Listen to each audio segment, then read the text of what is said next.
Excuse me if I don't introduce the panel immediately, except by name, I guess, and then I'll introduce them at greater length. Joanna Macy, most of you will know. Tim Miller. Bill Metcalf. Kosha Joubert. Bindu Mohanty. And I'm Graham Meltzer.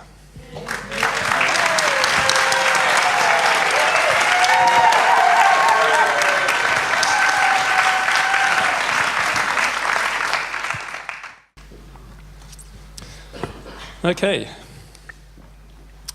So, I welcome you to this final session. The panel session is titled The Communalism of the Great Turning. How many of you are familiar with the term the Great Turning? And by implication, about a third are not of the room. So you soon will be. We have the expert on the topic right next to me. And I hope that it will unfold, the reason why I've given it that title. So yes, I've been driven for the last 3 years in putting this conference together. But for me, it's just the kind of culmination of a lifelong journey. It's very much the pinnacle of actually that 30 or 40 year journey. And really the drive has really been, I guess, to do what I can do in a modest kind of a way, what I can to make a better world, as everyone in this community is doing, as I'm sure all of you are doing. We're all doing our best to try and make a better world. This kind of life purpose, if you like, was born of what I think of as breakthrough insights of the 60s and 70s, which I would argue that relationships of imbalance and inequity are fundamentally unhealthy, and that relationships of domination and exploitation must be resisted and dismantled. We reasoned back then, incited as we were by the Vietnam War and by apartheid and by the disclosures of feminism, that there are inalienable rights that all people, all species, every element of the biosphere deserves to be treated with respect, and that all life has intrinsic value. In that single most important sense, we're all equal. We're all equally essential links in the web that connects all life. As a teenager, I discovered and devoured utopian socialist literature, the writings of Moore and Fourier, Owen, Marx and Kropotkin, and I fell in love with the ideas and ideals underpinning communal living, which, it's often said, is utopian socialist thought made concrete.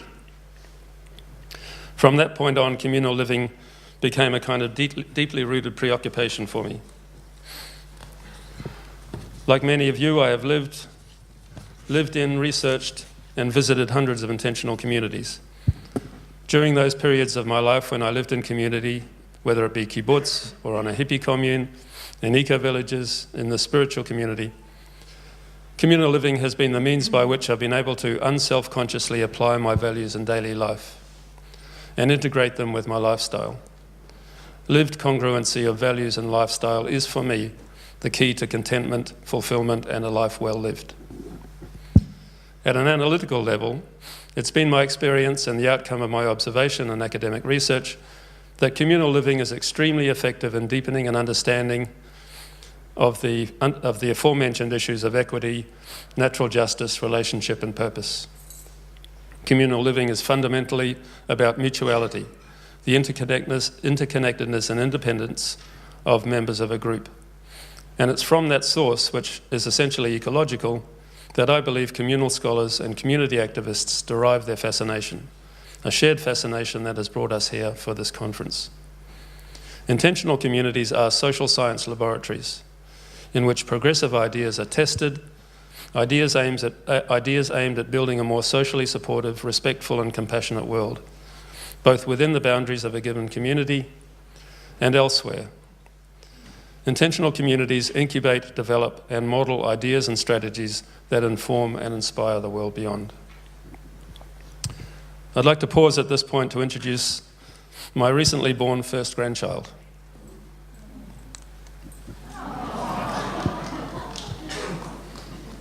I hope his parents and great-grandparents are watching. This is Gus. He's currently living in Wellington, New Zealand. He's currently 5 months old. He's a bonny wee chap. We've been Skyping, he and I. We haven't met yet, but we will be in September, and I can't wait. Now here's the thing, the thinly disguised kind of reason that I'm showing him off in this way. Gus will likely live till the end of this century. Having read what I have about the future trajectory of our species, our biosphere and our planet, I find that a very scary prospect. And so might he. And so might he if he had any idea of the state of the world that he's been born into.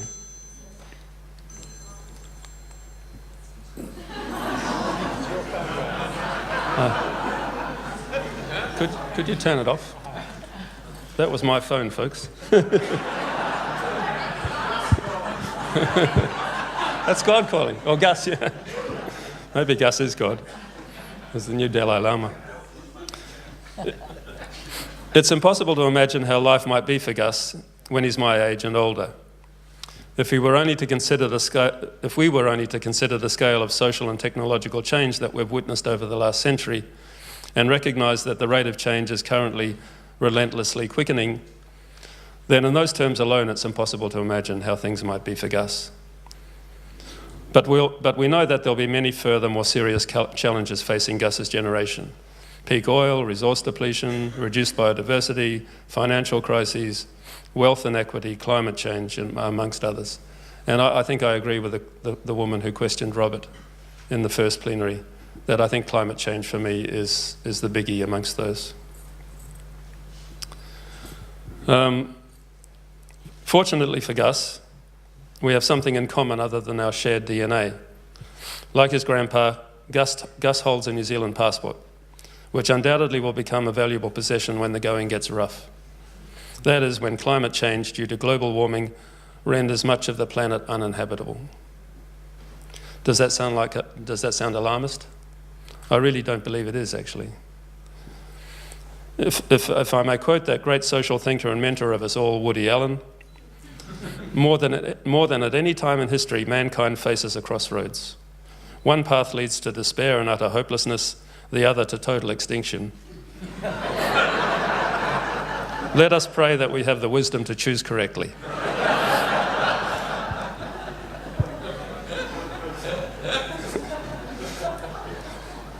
And yet, I actually don't despair when I think about our common future, nor even Gus's future.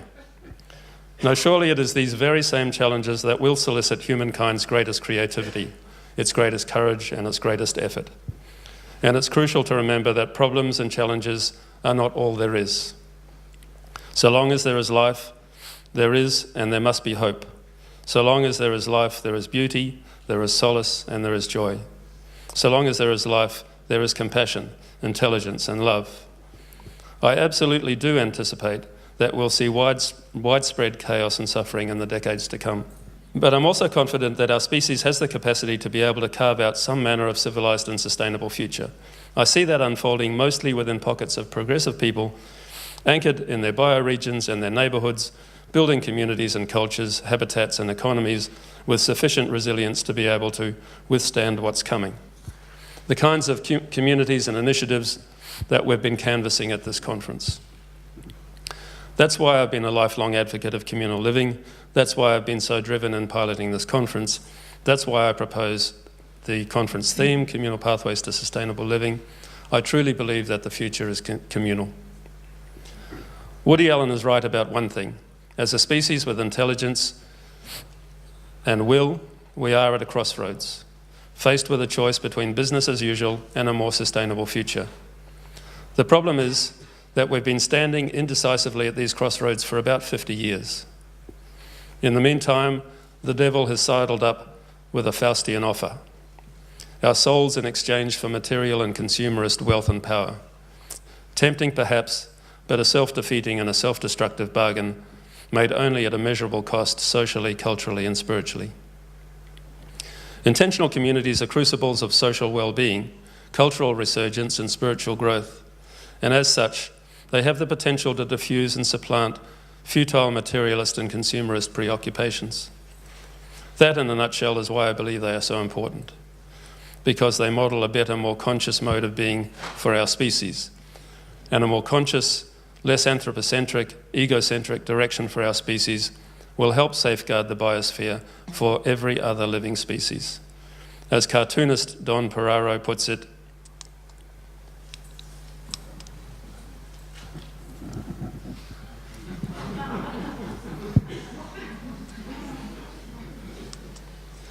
the link between communalism and sustainability has been invoked as a theme for this conference because that choice at the crossroads has become the project of our time, such that every effort needs to be made, every opportunity taken to address it.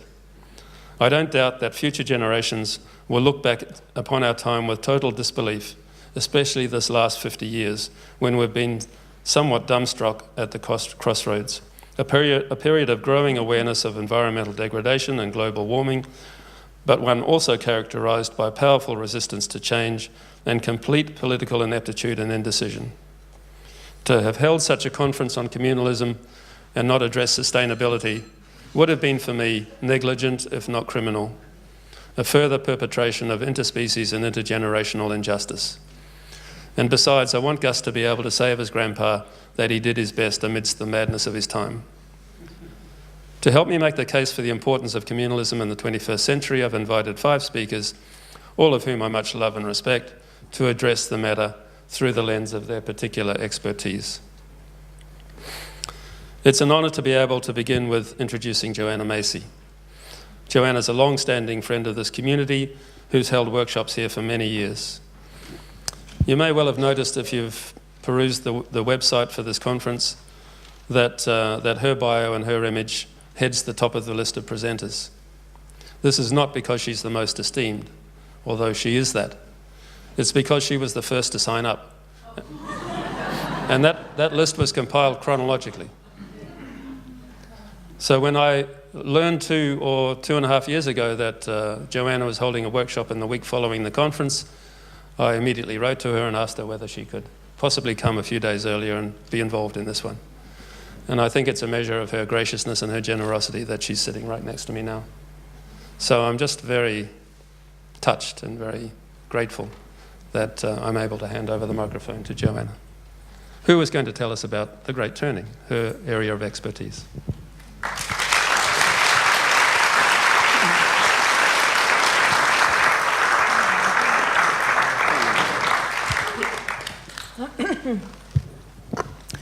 I'm so glad to be here.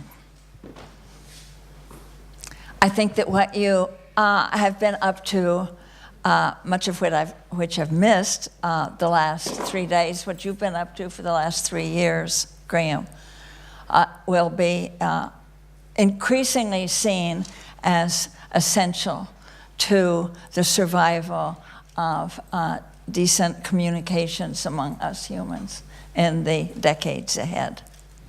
So I see that what you wrote is that I'm going to talk about the unfolding of the Great Turning. Now, the Great Turning is a sort of cultural meme that I picked up, and I remember first using it in Australia and teaching tour in 1997. But it's floating around, and along with the other names for this revolution that we are part of now. And I have found it a wonderfully useful term for the transition from business as usual to a life-sustaining civilization or society or culture. And I would like to speak as I sense from these 13 years of this century, how it looks like it will unfold. And I want to put emphasis on the confluence of 2 great rivers in our time, that of spirituality and the other of science. I think that the convergence of scientific thought in new paradigm science, quantum theory, chaos theory, systems theory, Gaia theory, along with a growing spiritual apprehension of being interconnected in the sacred living body of Earth, as the awakening voices of our indigenous brothers and sisters. Well, we all have indigenous roots, and they're all stirring and throbbing and pulsing, I think, as we return from centuries and millennia of the patriarchal domination of religious organizations and theologies to a refreshed reverence for the living system that is the earth that we are part of and come from. And it is a great comfort to me to look around here and see that what my supposition is, that all of you come right out of Earth, that not anyone has been imported from another galaxy, that everything that you have learned, everything that you are, the wounds and the triumphs, the lessons, the journeys and adventures are all that of being an earthling. I think that this science-based spirituality or spiritually illumined science is going to be all the more important for us. We're going to move toward it ever more naturally as the world around us, the society, falls into increasing panic and social hysteria for the very reasons that Graham has alluded to. With what's coming down on us, it's going to be so easy to turn on each other, to blame, to take revenge, to harden into opposing positions, and therefore I think that that's one of the many reasons where what you're representing and working on here, the social technologies that go with intentional communities, conflict resolution and restorative justice, will be so important. I imagine, what I foresee is that these communities, and I must say that I loved that film last night, with all their quirks and all their laughable, they're so beautiful, that gorgeous adventure, and that the work that you are chronicling and encouraging and part of here in this association is going to be seen shine ever more importantly, significantly, that these communities are going to be islands of decency and sanity in a society where it is very easy to fall into panic and vengeance and struggle for scarcity. And that doesn't bring out the best in us so far. And so what is being chronicled and learned here is going to be treasured even more and play an even more important role than I imagine many of us and many of you realize. I see this great turning as made possible by a spirituality of overarching mutual belonging to each other and to this larger body of which we are a part. And that our apprehensions of this and our celebrations of this, the practices that we can draw on, are very diverse, fortunately. We can turn to indigenous spiritualities, like what we were practicing a little bit this morning, and from Native American Thanksgiving and gratitude for what is, even though you've been mistreated and are tremendous hardship, humiliation, and want, to the earth wisdom traditions that are present on every continent, and whose voices are now being heard again, louder than at any time in my life. And I'm probably the oldest one here. But at any rate, we won't get into competing in age, but this is a wonderful gift in this time, is the return of these ancient voices that know and have practiced, the shamanic voices, the goddess religion voices of our mutual belonging and total dependence upon this larger body. And when you're totally dependent on this for your understanding, for the beauty you see, for the nourishment of body and soul, there is a sense that this is sacred. And the apprehension and cultivation of this being held in this sacred body will be of increasing comfort and reassurance. It's going to keep a lot of us from going crazy. We will know we're already home, and then you don't panic about how it's going to turn out. It will help us live with a radical uncertainty that will continue. I can't say, as Graham said, about his confidence in what people will do. Maybe. But I feel that I'm making friends with a lot of my colleagues with living with this radical uncertainty, which will have the last word. We'll know in this century, will it be the great unraveling? I borrow that term from David Corton, the unraveling of biological and ecological and cultural systems. I like that term because these systems don't just fall over dead. They begin to lose their cohesion, their differentiation, their complexity, their memory. And there may come a time when, in the Great Turning, there's not enough complexity left for us to pull it together.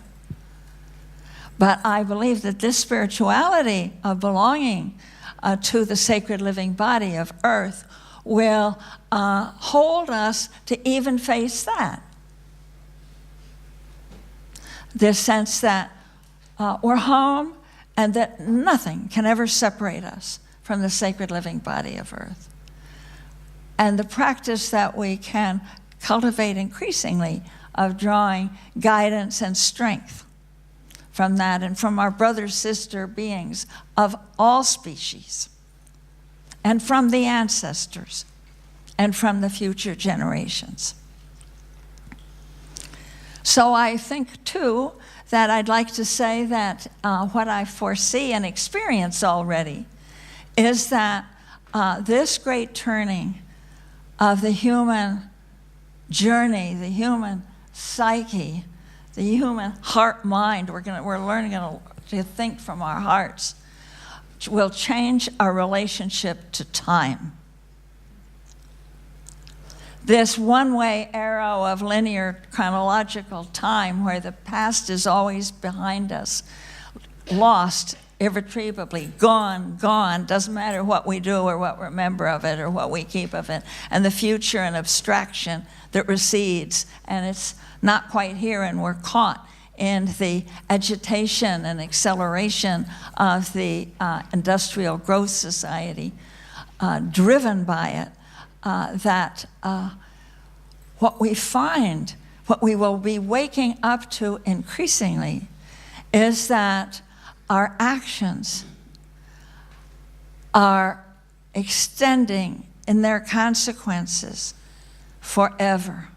What under pressure of business profit and efficiency and governmental fear and military, national security, state. What we're deciding now, whether we're talking about nuclear power or hydrofracking and the chemicals put in to the groundwaters or the genetically modified foods, they will last forever.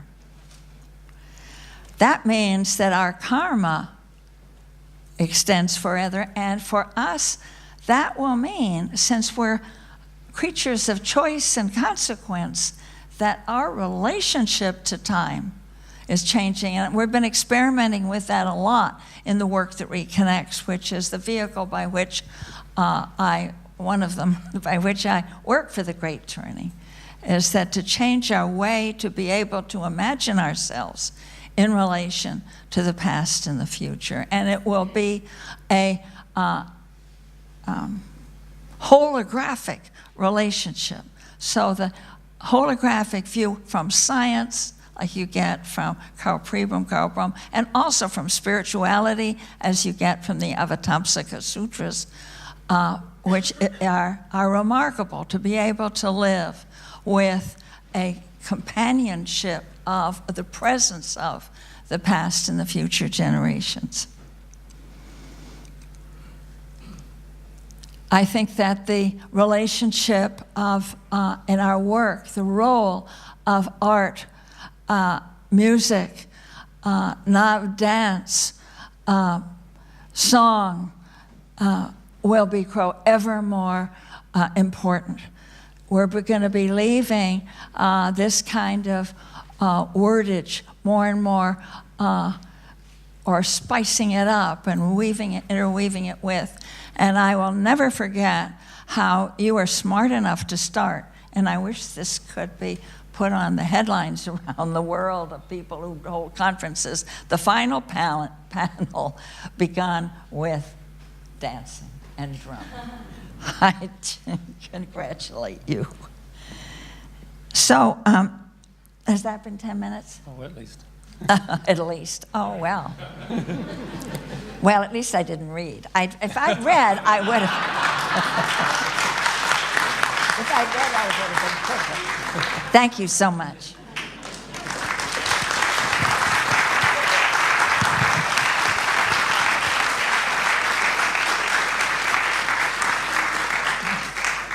Thank you, Joanna. I'll never live it down now. But you'll be here a week. I've got a week to take revenge. For those of you who don't know him, Tim Miller is one of the great stalwarts of the ICSA, a long-standing member, a past president, a board member for many years, attends all of the conference and inevitably delivers interesting papers. I've always thought of him as a bit of a brother, a fellow participant in the hippie shenanigans of the 60s and 70s, but one, unlike myself, who went on to become a distinguished scholar of the same. In his contribution to a recently published volume, The Communal Idea in the 21st Century, Tim wrote of the damage wrought over the last 300 years by what he called a massive celebration of individualism. He argued that the work of communal scholarship in attempting to understand community is vital to pointing our culture in a more positive and pro-social direction. He's now going to share with us those views. Tim Miller.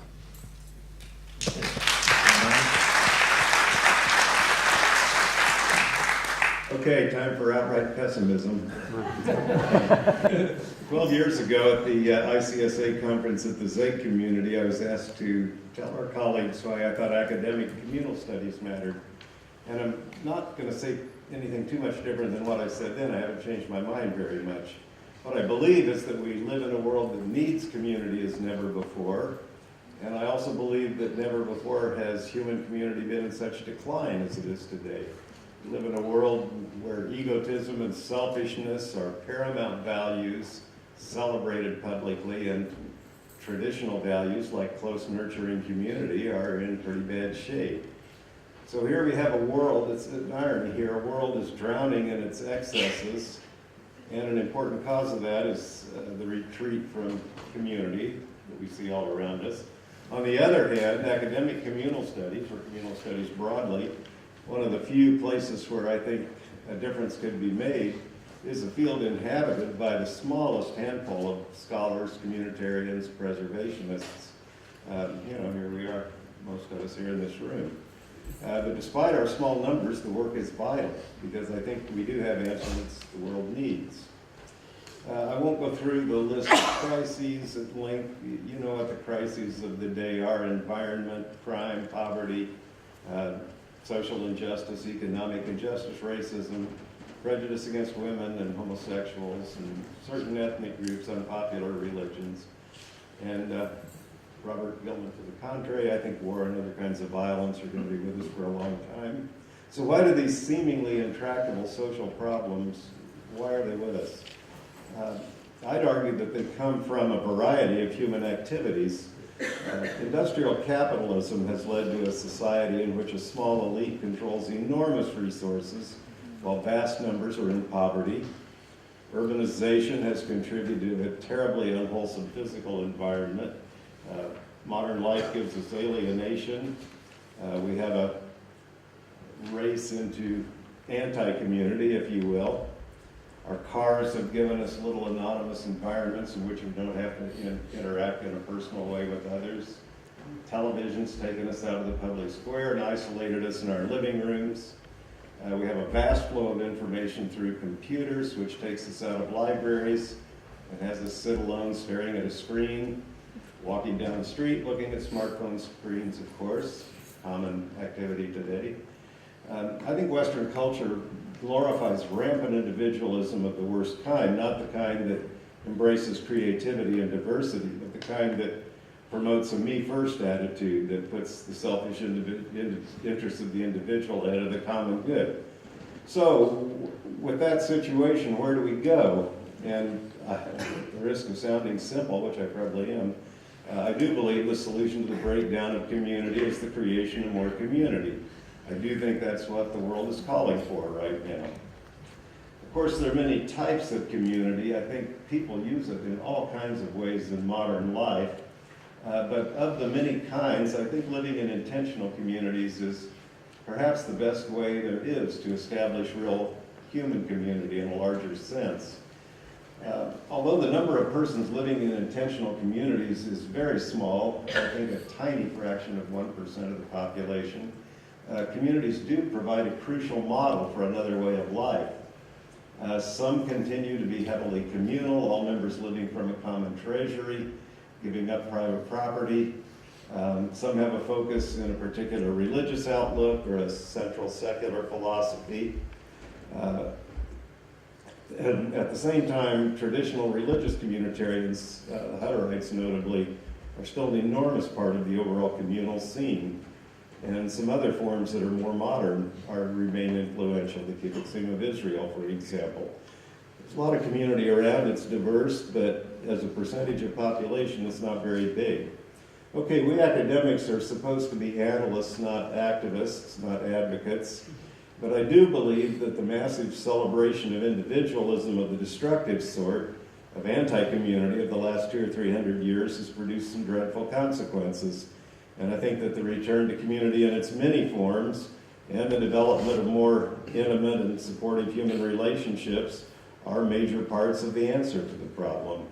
And that, in a nutshell, is why I think communal studies matters and why the International Communal Studies Association is important.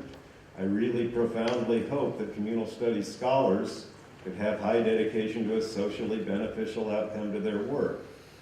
So, okay, I'm an academic, and it makes it sound as if the ICSA is only about scholars, but it's much broader than that, of course.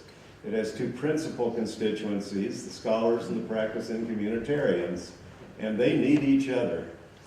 For scholars, I think that's obvious. We got to have someone to study. But the other side of the equation is equally important. I think communitarians and communities today need scholars. A major reason for that is that communities, for all their strengths, are widely regarded by the general public as cesspools of odd and deviant human behavior. Whatever that may be, you know, that's what people think. Words like commune and cult and sect arise all too often. For a lot of people today, there's no essential difference between the word commune or intentional community and the word cult. And I think as a kind of a side matter, I think that's a good reason to abolish the word cult from our vocabulary. People who do things differently shouldn't be just automatically suspect. Anyway, the simple fact is that scholars need communities and communities need scholars.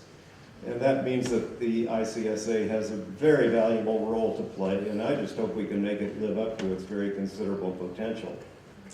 So I'm going to close with something I've closed with before.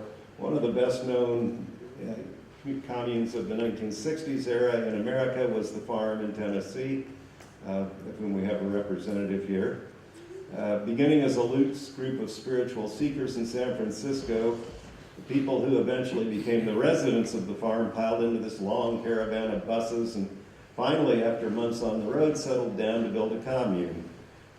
They have continued. Today, as some of you saw in the workshop a couple days ago, they perform tireless work for social and environmental justice and reform.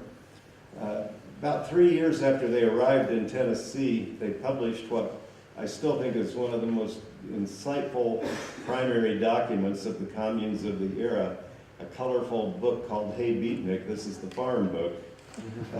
One of the short articles in the book is entitled, "This country needs in great numbers to become voluntary peasants." And I'll begin my own remarks by quoting this clarion call of Stephen Gaskin in that essay that I quoted before. He says, "That's what I go around the country for, to try to talk to lots and lots of people." And it says on the front of our bus, "Out to save the world." That phrase is chosen from the old thing, well, I ain't out to save the world, but we are. Out front. I don't know anything else to do that seems worthwhile. I can already feed myself. I already was a college professor. Not as much fun as this. Want to help?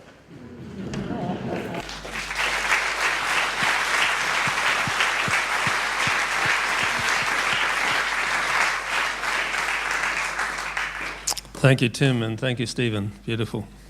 If you're watching, Stephen. Bill Metcalf and I go way back to way before I'd even heard of the ICSA. He was a friend and a mentor and my PhD supervisor in the 90s, and has been a good friend and a mentor ever since, as he has been for dozens and dozens and dozens of postgraduate, undergraduate and postgraduate students. In fact, he brought 2 or 3 PhD students with him to this conference.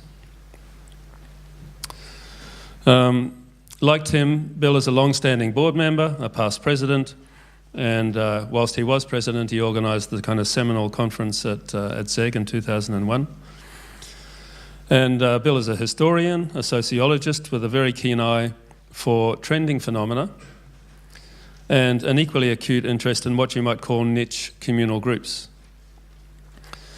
And so I think he's the perfect person to address what I think of as the kind of trajectory of the communal movement in the 21st century. So thank you, Bill. Thank you, Graham.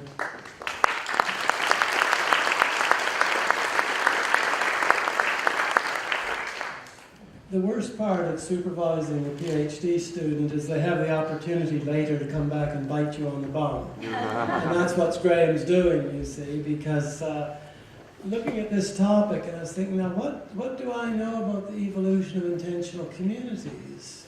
I know an awful lot about the history of the evolution of intentional communities. I'm an expert on that. What do I know what's going to happen next week or next year? Well, perhaps not much, but we'll have a go at it. I also wondered, is there such a thing as intentional community culture? Is there only one? Or is there a whole range? Is it evolving? And finally, how would I know? All I can do is look at the past, look at the present, put on my thinking hat and try to go forward. When I look at the past, I see a number of turning points, a number of great turnings that were supposed to lead to the new age. We can go back to the various medieval utopias, to the various new Jerusalems that were supposed to be coming, the various groups who were going to bring down God's will on earth, the age of Aquarius in our own lifetime, and not one of them have ever come into fruition. They've come in small ways, they've come in peripheral ways, But any of those great predictions that at the time for some people seemed almost inevitable didn't evolve, or evolved in very trivial ways. That's how I feel. So then we wonder whether the things we're predicting today will fare any better. Maybe they will, maybe they won't, I'm not sure. I then tried to be slightly more academic or intellectual or analytical, which is what we're paid to do. And I said, let's narrow this down to a number of trends and let's focus on about the last 200 years. And we're not just focusing on the West, but as far as we know about the history of intentional communities, let's look at that. One was the notion of radicalism. And what can we say from looking at the past couple hundred years? We find that for what was happening was going from more radical, some very radical groups, down to becoming less radical over time. Almost all communal groups, almost all intentional communities follow that path from more radical to less radical, and then they become usurped by another group, more radical group, that takes over from them. We rarely find intentional communities making the step back. Now there are exceptions, but the general pattern is you go from radical to relatively less radical to relatively conservative until you sort of disappear and you've been replaced by another group that comes in and pushes you off your perch. Will that continue? I don't know. Do we see that process at the Findhorn Foundation? I'm not sure. I'm not a member here. Perhaps we do and perhaps we don't. But neither am I saying whether it's good or bad. Location. Where do we locate intentional communities? Has that changed over time? Well, it has to some extent. 200-300 years ago, there were a lot of attempts at communal living that were urban-based. A lot of people believed that's where it was. The whole monastic movement, to a fair extent, went into an urban thing. Then we went to this phase, particularly through the last century, it became very rural-based. If you go back to the 1960s, 70s, the idea of urban intentional communities would be almost a non sequitur. It wouldn't make sense. Now we're seeing a trend back. More and more intentional communities now are urban, or at least suburban based. Less of the developing ones are really rural. Okay, so we're getting more of a connection back there. Again, is that good or bad? I'm not sure. It's of course led by the co-housing movement, but that's not the only part. There's a genuine trend, I think, away from the fear of urban areas and toward the recognition that urban areas and cities, for better or worse, are where most of us live and where it's probably going to happen, and it's probably going to get saved there, not out in the hills of Kentucky or wherever we happen to be, or New South Wales in Australia. Size. We go back a couple hundred years ago, almost all intentional communities that we know about were large. The larger the better. Size was good. We went through then in the 19th century, smaller and smaller and smaller group, the idea coming down even to individual household communes, 5, 6, 7 people, etc. Quite small, very intense. Now I believe we see a trend back the other way, toward much larger units, often which have within them smaller subunits. Okay? So we're now getting larger eco-villages, larger groups, but then will contain core groups within it that interact. Or it could be, whether we want to call it like a co-housing center, grouping within an eco-village, that sort of thing. So I think we're coming back towards smaller units within them. Age. If we go back a couple of years ago, this was anything but a youth movement. This was a movement of people in their mature and later years. It was the young people were not interested, if we go back 200 years ago or so, in this sort of thing. It was an aged thing. Again, we go through the 20th century, went through being seen as a youth movement, and I think now it's changing back to a middle-aged, to indeed a senior movement. We had a wonderful talk this morning by Margaret about elder eco-villages, elder co-housing sort of thing. And so I think the movement is aging. As the movement ages and matures as a movement, I think so too the membership is tending to appeal to older people rather than younger people. I still get asked stupid questions by reporters about what happened to all the young people that were in the communes in the 60s and 70s. And, you know, because the subtext of this is that, well, clearly they all left those stupid groups and went and became decent people like accountants and that sort of thing. Well, of course, a lot of them, some did, but a lot of them didn't. A lot of them some present company included, stayed involved but got older. And the mean age, for every group I've been able to say, the mean age is increasing. So I think we're becoming very much a middle age to an older movement. And I say one of my predictions at the end that comes into that.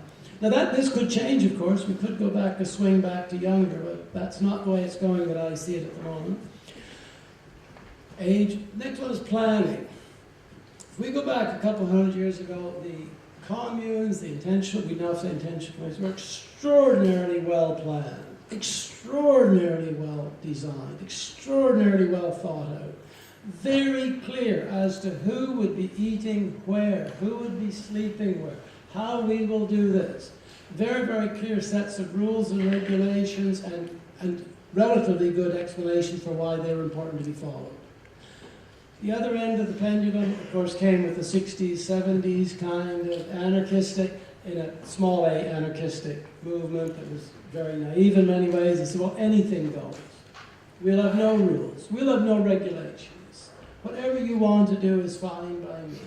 We'll just let it all hang out and it will all work very well. And that did work relatively well for some people for short periods of time. But we're very much seeing a swing away from that now. My friend John Talbot over here gave a wonderful talk the other day about Narrar Eco-Village in Australia, and I forget how many consultancy reports you needed.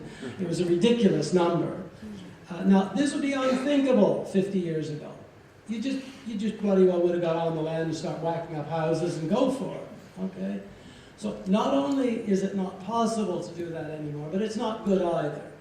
Because some of these groups from 40, 50 years ago were very, very destructive, very wasteful because of the sloppiness, the lack of planning. A lot of damage was done in many ways, and a lot of good was achieved. But we're moving toward much more careful planning, much more careful organizing within that, and we're developing as part of that a group of people who are able to advise on that. So we have people, John happens to be living in my country right now in Australia and is a fantastic resource for this intentional community. If he wasn't there, who would be able to do that? There are more and more people now around the world able to provide those services. Okay? So organization, we're moving from disorganized toward better organized. How do governments respond? How do corporations, how do large organizations respond to intentional community? Well, if we go back a couple hundred years ago, they were either very much supported and seen as part of the right order of things because they help maintain social control. They help maintain proper morality. They're either seen that way or they were ignored. Again, we moved through the 20th century. It became more and more either a source of ridicule, a source of joking about how ridiculous some people can be, until being downright threatening. Where some of these were seen as a serious threat to society, to morality, to proper family life, to a whole range of these things. And some language we still have resonates with that. So my friends from Zeg, I've often joked with the word free love. That was the correct German translation into English, ended up with a word that didn't represent what they meant in German, because it had another whole thing to it, even though it was a literal translation. So I think we've gone from that, through that period where these things were seen as being threatening, to more and more being seen as, well, it's part of the answer. Okay? It's coming even in the most conservative part of Australia, Tasmania, good old Tasmania, that gets forgotten off the map, now has a state policy trying to encourage intentional communities, because it's seen as one of the sources of development that might actually work. Okay? So I think we've won to some extent that battle.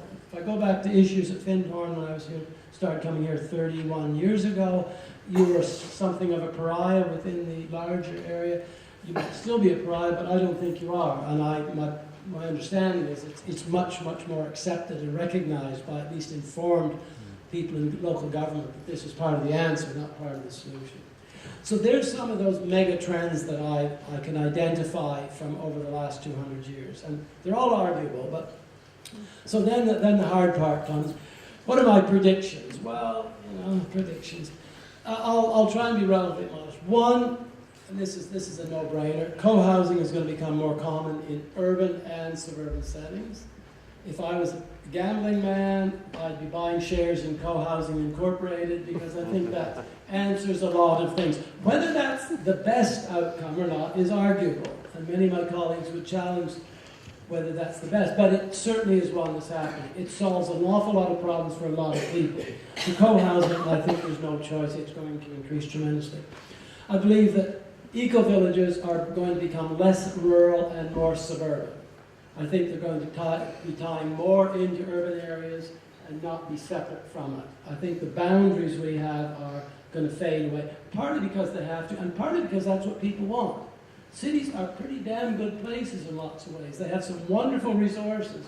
And you set yourself up 200 kilometers from the nearest urban area, you're creating a lot of problems for yourselves. So I think that's one of the changes. The third, I think the distinctions between intentional community and commune and co-housing, I think these are going to start they are wearing away right now. We get more and more examples of intentional communities that will say, well, we're an eco-village, and others that say we're not an eco-village, and yet the one that isn't an eco-village is more ecologically sound than the one that says it is. We get more and more examples where co-housing becomes part of an eco-village, so there isn't a boundary there. It's one as a subset of the other, and I think this can only increase. And so we also get more and more examples of eco-villages that will contain within them not just co-housing elements, but also communes, communal houses within them. So the boundaries are getting a bit faint. And that's really difficult for we academics, because we love boundaries and classification systems, but they're not. We need to come up with some better classifications. I think I'm positive so far. My negative thing, the other thing I predict, is we're going to see that this wonderful movement we have is going to be taken over more and more often by forces that we don't agree with. I think we're going to find more survivalist groups, which aren't necessarily so bad, although they can be, but also I think we're going to find terrorist groups deciding that communal modes of living are very supportive. Just as intentional community, communal living is going to be very helpful in the way you mentioned, I think it can also be very helpful in very destructive ways as well. And I can't tell you that I know 3 of these groups already or anything, but that's one of my predictions, that what we've discovered and that works for us also works for other people in very negative ways. And I predict we're going to have some problems from that front. And I think they're going to be bloody hard to deal with, because the resilience that you have as an eco-village would also be the resistance that would help a group who are trying to work against us. Okay, so I hope I'm wrong on that one, but I don't think I am. The final one, that again, where's Margaret? Margaret, who spoke this morning? Margaret's here somewhere. Oh, Margaret, hi. Again, I don't mean to be rude to Margaret. Again, something of a no-brainer. I think the senior co-housing, the senior intentional communities is an obvious here. More and more of us are looking that way. I think it's one of the answers. It's an answer on a small level, and it can be an answer on a larger level. I think we have our age group, sort of moving through, we're moving into that, we're not going to live in institutional senior care. We don't want to, we're not willing to. And I recommend 3 movies to you that I've seen recently. One is called And If We All Live Together. The second is called The Best Exotic Marigold Hotel. And the third is called The Quartet. Now, all 3 of these are about people in our age group that, in desperation, suddenly discover a way to live together and the benefits that come out of that. And I just want to quote one little snippet from a woman playing Sissy, Pauline Collins, in The Quartet. And she's talking about why she needs the group. This place is a godsend for me, because I've got no husband and no children. But I've got you. And I think that's one of the big predictions, that we're all going to need each other in some form of intentional community, be it senior or otherwise. Thank you very much.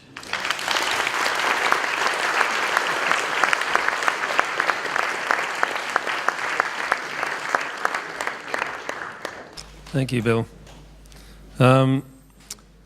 So, as you know, the ICSA is comprised of both communal scholars who research and write about community, as well as community activists, community members who live the dream and advocate for it. So if Tim Miller and Bill Metcalf epitomise the former, our next speaker gloriously epitomises the latter. Kosha Joubert has lived 20 years in community, mostly in the influential eco-village of Sieben-Linden, but more recently here at Findhorn. She is the super president of the Global Eco-Village Network, spending enormous energy and time in far-flung places, inspiring eco-village and community development. She's a mother of 2 wonderful teenagers and was recently married to the very lucky Robin Alfred. She's here to share her thoughts with us on the future for the eco-village movement in the 21st century. Kosha.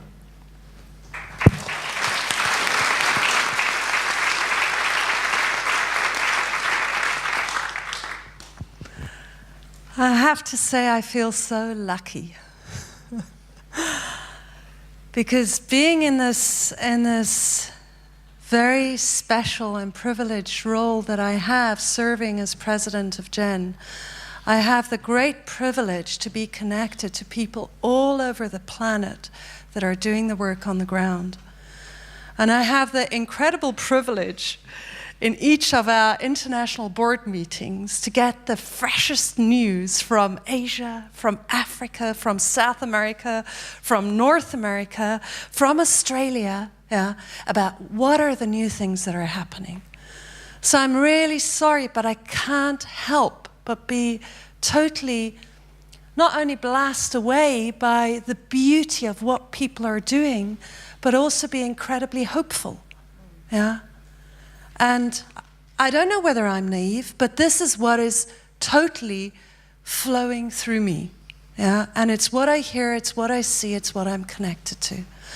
And I also think that we need to go beyond the Western and European and Northern spheres to really see what is happening on the ground at the moment.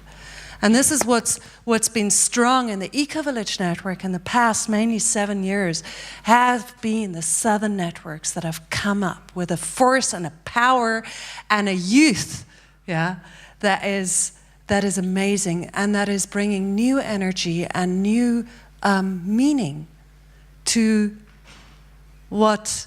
I mean, when I spoke to Robert Gilman about this, he spoke about the dead centers, and what is happening in the Eco-Village Network, where yes, in the North and the West it's aging and some things, but there's this new wave of energy coming. So that's where I come from. Feel very privileged. And I feel like at the core of what we've all been talking about is the fact that I feel that the most underutilized resource we have at the moment on this planet is the wish of people to make a difference, to be part of the solution, to create new realities, to talk to each other about solutions. And in the heart of every person on this planet is that impulse to heal, to leave this planet a beautiful place for their children, their grandchildren. We saw Graham's grandchild here, All the elders here in the room have connection to grandchildren, their own or others. We have connection to children. We all know that these are the people that we're passing the planet on to. And the longing to be a part of the new is so big in us. And some of us have had the privilege to believe enough and to find the pathway to feel like that seed of longing has been able to flower and to express itself in the work that we're doing. And many of us at the moment in this planet have not found that pathway yet, have not found the path to actually feel we can become a part of the solution. Because we know on this planet we have the intelligence, we know we don't have to continue business as usual. We know about the solutions, And it's yes, we can say we haven't been intelligent enough as a collective to make that shift. We have shown collective stupidity. We haven't shown collective wisdom. This is true. But it just takes the switch to flip in every single one of us. And we know that this flipping motion, it needs to start, and the numbers increase, and at some point we flip. And we don't know when that moment will be, and it is the great turning. And I believe in it. I believe it's possible, and it's what I feel because of that seed of longing that's alive in the hearts of people. And when I was thinking about what to talk about here, I actually had a memory come, which I'm still not quite sure why it's important, but it just came to me strongly. And it was this crystal clear memory of a moment of power in my life. This is when I was much younger and much wilder, and I was walking. At that moment, I was at a place in the Himalayas, really far, far up. I was above the source of the Ganges, the holy river, Gangotri. And I was there with one of the sadhus who lives there in a cave, and he had on his lungi. And I had the honor of staying with him in this cave, and I was dressed in my kind of hippie dress, kind of a trousers and a shirt of some kind, and flip-flops that I had used as I walked with him over a glacier and over pieces of snow to come to this cave, you know. And as we walked over this meadow, collecting some herbs, we ran into a group of mountaineers. And they were dressed in like total high-tech stuff. Yeah, they were dressed from top to toe in like all this, you know, I don't even know how to describe it, but it was like this mountaineering stuff, you know, the whole thing complete with like stuff over their nose to protect their nose from the sunburn, and sunglasses and hats and walking sticks. And we kind of looked at each other in total amazement. Yeah, it was just this meeting, you know, this sadhu also had like dreadlocks up to his bum, you know. It was just this total meeting of opposites, and opposites ways of engaging with the surroundings we found ourselves in. And as we walked on, we met the carriers of their luggage, and we also saw the place that I had camped the night before. And we saw the tins and the plastic waste that was left from the night before. And somehow I think this image just teaches us something about what is needed at this time around reconnection, and how far it takes us from our attachment to safety and security sometimes. You know, and I think it's so beautiful that the work is also called the work that reconnects, because I think that's so much at the core of what we do. You know, and there's the work of reconnecting inside of us to those parts in us, the emotions, the feelings that are not so comfortable, that are anger, that are mourning, that are sadness, that are fear that we need to connect to. There's the connection that really needs to happen across the planet to those parts of human culture, you know, that how do we really connect to each other? And this is what we're learning so much about in the Global Eco-Village Network at the moment, as we deepen our dialogues, south, north, north, south, east, west, west, east, the south and the north with the north and the south, etc. Yeah? But just deepening these dialogues, and above all, to reconnect to nature. Nature within and without. And there's something where we are asked to become naked and really understand that we don't know, and let go of our luggage. And I don't think we can make the step into the future without that. So for me, looking at the Eco-Village Network, I acknowledge that we are a village network. This is what we are. This is our nature. And yes, there are villages in urban settings, but I think it's true that the main thrust of the Eco-Village Network is in the rural areas. And I think there's a deep collaboration happening with co-housing, happening with Transition Town, which is town, yeah? And there's a collaboration happening to transition society at this moment in time. And this transition process really takes us beyond the concept of intentional communities and eco-villages as islands. Because today we're at a place where every village needs to become a sustainable settlement or an eco-village. Every city needs to become a green city.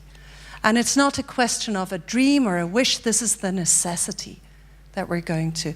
And one thing I want to say around the urbanization is that wherever we travel, and wherever the feelers of the eco-village networks go, which is far and wide, we don't find those traditional and the indigenous villages which say, oh, actually, we find urban life much more interesting, and we'd love to move into those slums because it's so great to live there.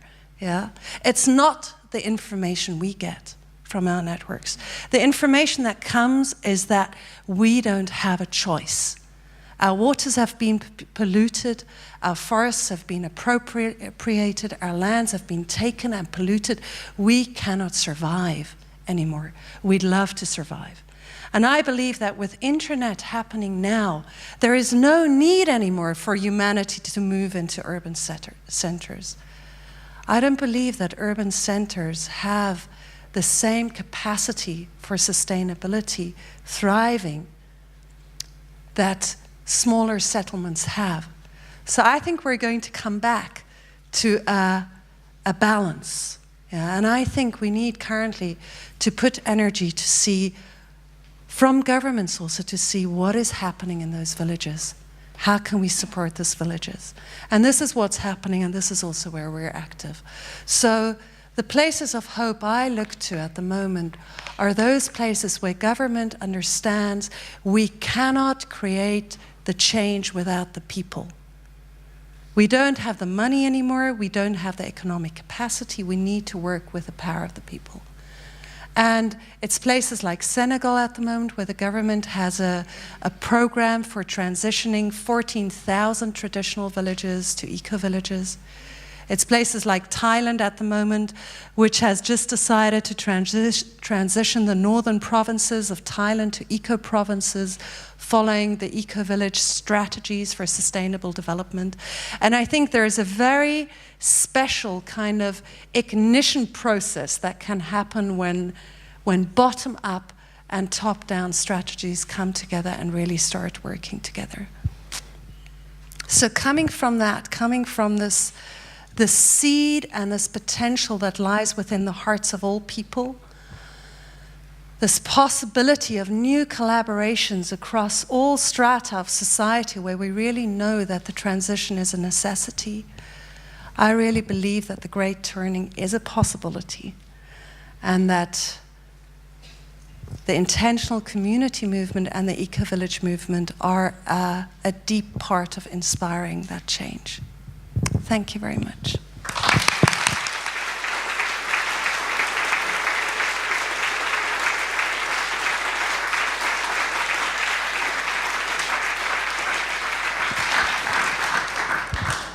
Kosha, I love you.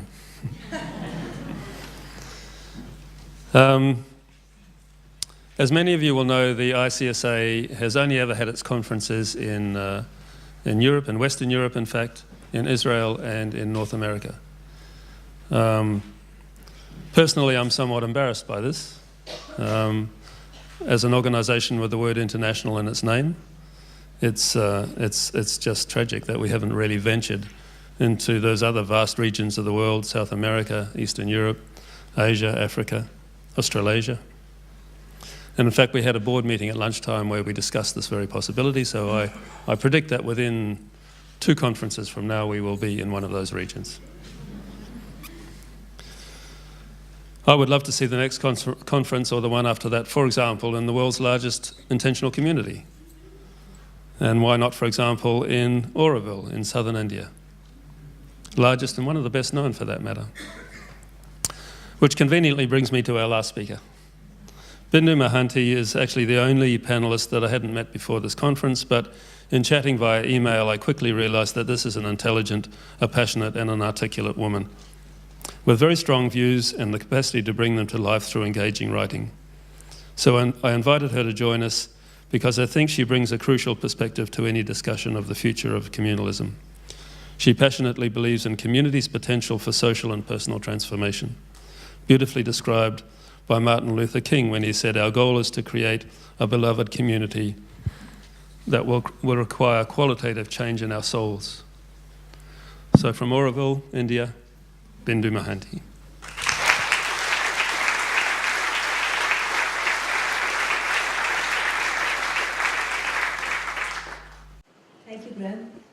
flattering me so that I'll host the next conference.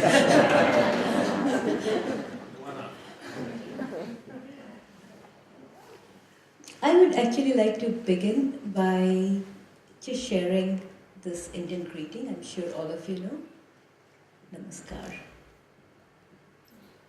Which could loosely be translated into, I bow to the divine mystery in each one of you, in each sentient and non-sentient beings. I also would just like to acknowledge the honor of sitting in a panel with Joanna Macy. Like as to so many of us, she has been my teacher, my mentor, and an inspiration, and deeply grateful for that. Last but not least, Kosha and I, along with Lua, we had a session this afternoon where we were talking about the North-South challenges and the divide, which Kosha spoke about. So I do feel a sense of responsibility coming from the South, as Graham was also saying, even recognizing that it's such a privilege for someone from the South to be sitting here.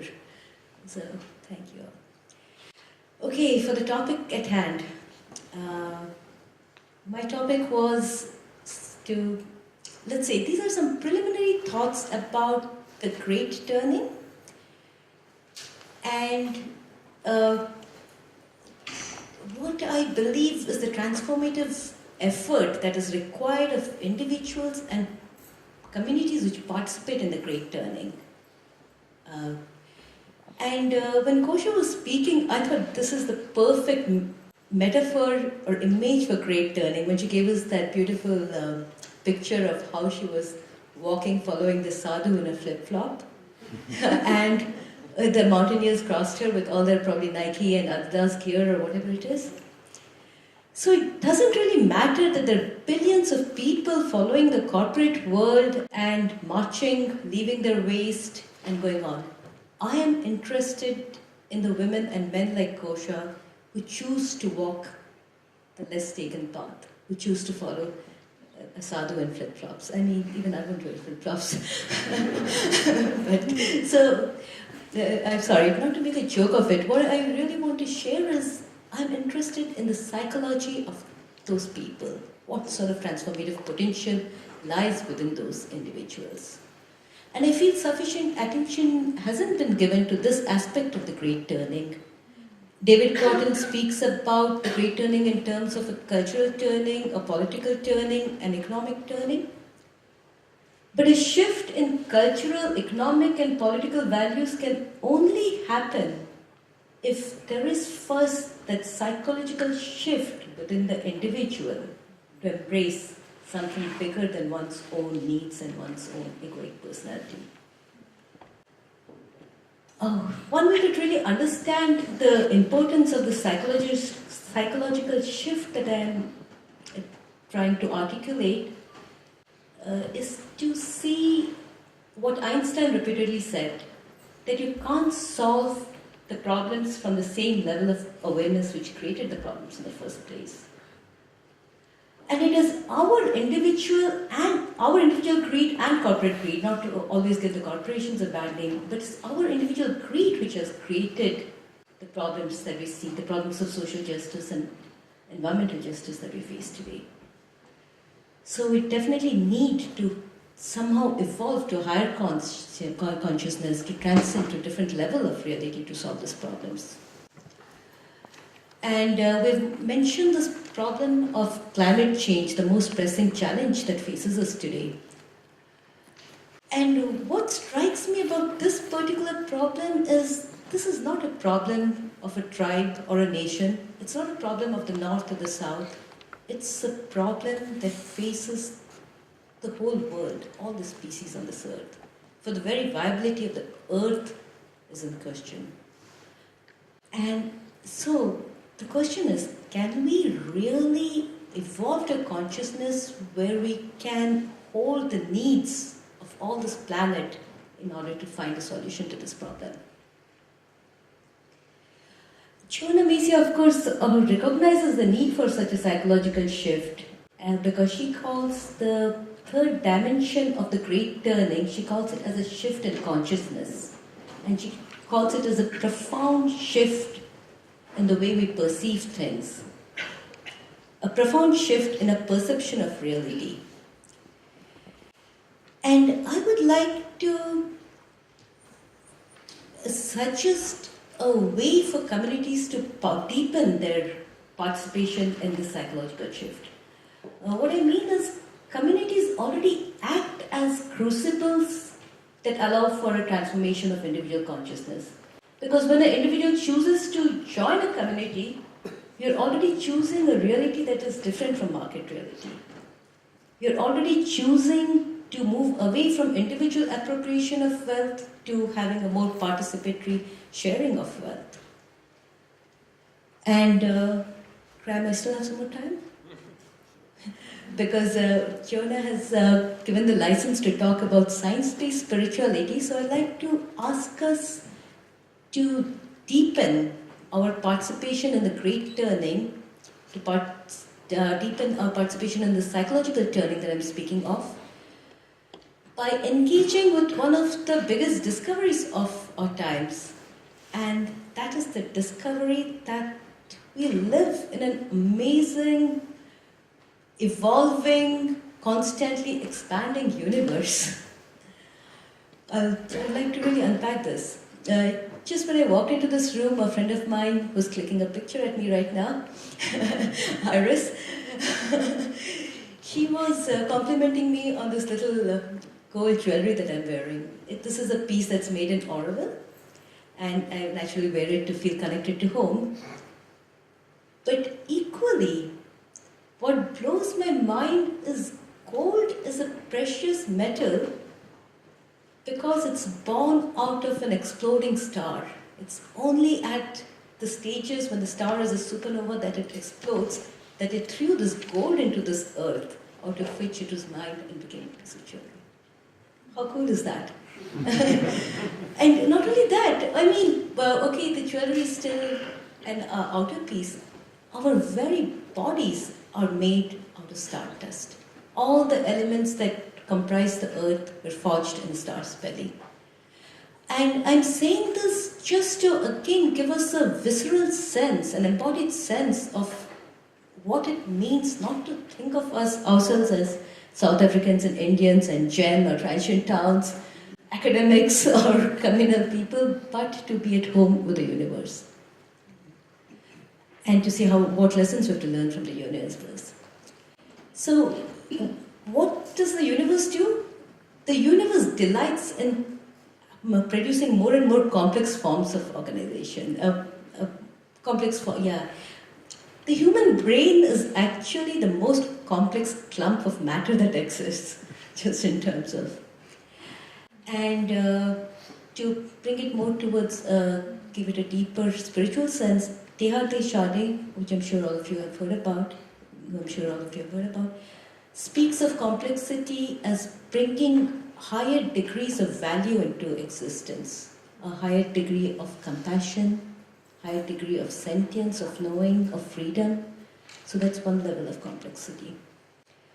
In my talk earlier today, one simple way of understanding complexity is to think of it as that which holds in balance the forces of differentiation and integration. The universe delights in diversity. I mean, no two snowflakes are alike, no two leaves on a tree are alike. Our fingerprints are all different. I know because I got fingerprinted to come here for a visa. And so on the one hand, there is this amazing diversity which ultimately sort of coalesces in creating each one of us unique individuals. And on the other hand, we always live in existence. No man or woman is an island. Our existence is a question always of coexistence. And another of my favorite writers, Mikhail Csikszentmihalyi, he says that the more we can deepen our understanding of this evolving universe, the more perhaps we can help in the continual unfolding of life.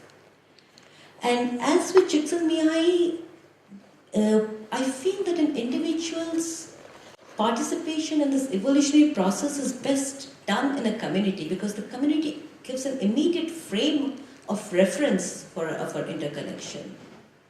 And there is still so much we have to learn about that balance between the individual and community. If you just look at human history, you'll see that capitalistic societies, and this was part of Iris's research, mainstream capitalistic societies tend to alienate the individual. And communist societies have sadly repressed individuality. And in many communities, we struggle with that tension about how much of an individual can I be and I still remain connected to the community. I guess I would just say that these thoughts have been informed by Sri Aurobindo, whose spiritual vision and whose understanding of the transformative potential of human beings basically has been Orwell's inspiration. Sri Aurobindo's work has been our inspiration. And so I would like to make a call that if you are already living in a community, think about these terms of differentiation or integration. How can you hold these two together? If I was to come out openly with my spirituality, I would use Karen's terms and say, how can you hold your core individuality and still build collective consciousness? And I know for many of you, living in communities is not a choice. I have talked to Bill about it. But I'm sure you'll find, because that's our very existence, I'm sure you'll find ways to deepen our sharing and have some form of communal sharing and living. Thank you. Namaskar.